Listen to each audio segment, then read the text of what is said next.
Good morning everyone. For today's video, I will be cooking sinigang with maya maya.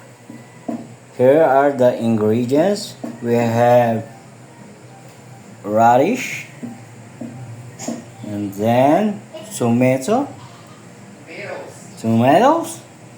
garlic, and then onion, and then mustard green vegetable. At sinigang sa miso. And fried maya maya. So, let's start. First, let's saute garlic. And then onion. And then mekus. Then tomatoes.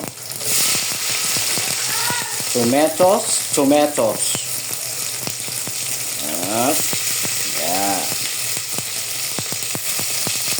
Then mekus.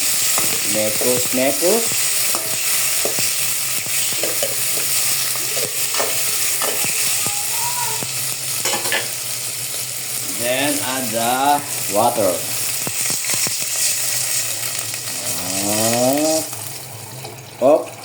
That's enough.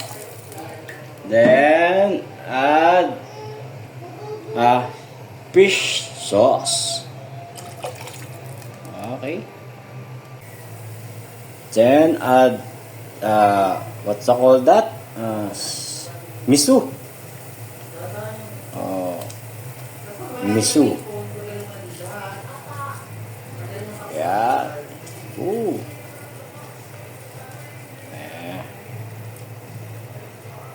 Oops.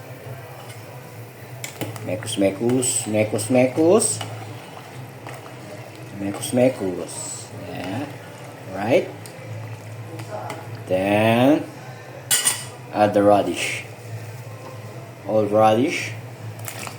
Yeah. Look guys, a beautiful color. See? Then add the magic syrup. And add the sinigang mix original with gavi.